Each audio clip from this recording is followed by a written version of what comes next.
Sisi tungetamani sana tuone ya kwamba kuna mrejesho kwa wananchi ya kwamba alichokiahidi Daktari Samia juu ya ajira 12,000 kimeenda kutekelezwa ndani ya zile siku 100.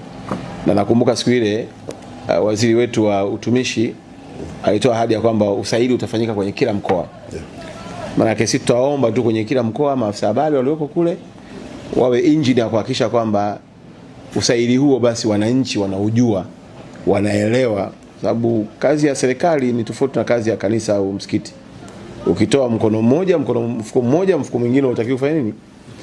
Lakini huku ni all about promises. Kwa sababu ukipromise kitu, ukifulfill basi watu waone utekelezaji wako.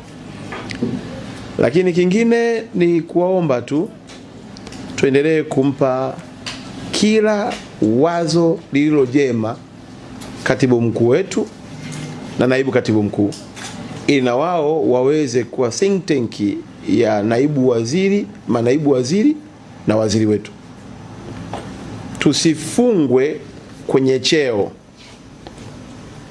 kwamba mimi ni mkurugenzi wa michezo, au mimi ni mkurugenzi wa habari, au mimi ni wa utamaduni. Bado haiondoi uhalali wa wewe kutokufikiri nje ya boksi. Kwa hiyo ningetamani management yetu hii chini ya katibu mkuu wetu iendelee kwa think tank inayokata cross all sector ambazo ziko ndani ya wizara yetu ya habari, utamaduni, sanaa na michezo.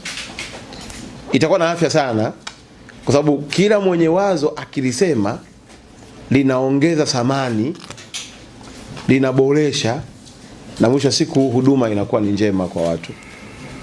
Kwa ndaomba, najua ndugu yetu katibu mkuu wetu pamoja na kaka yetu hapa ni watu ambao wako friendly kabisa, na ndio maana hata mnaona transformation nyingi ambazo wanazifanya ziko based kwenye kuongeza morali na motisha katika utumishi.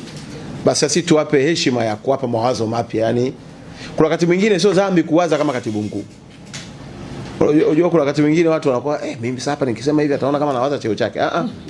Wewe ndio msaidizi. In fact nasemaga hivi, msaidizi anatakiwa kuwa na akili nyingi kuliko bosi. Kwa sababu yeye ndio ana rectify, yani yeye ndio anaweza kuona mapungufu, anaweza kumshauri. Hata ukiona msaidizi anazidiwa na bosi, kila kitu anaelekezwa, unajua kuna tatizo hapo. Sasa wewe lazima uwe na uwezo wa kuwaza na kumpa maono, na unarahisisha kazi kwa sababu katibu mkuu ataona wao nina timu ambayo iko well equipped, inaweza kanipa information sahihi muda wote na mimi nikafanya maamuzi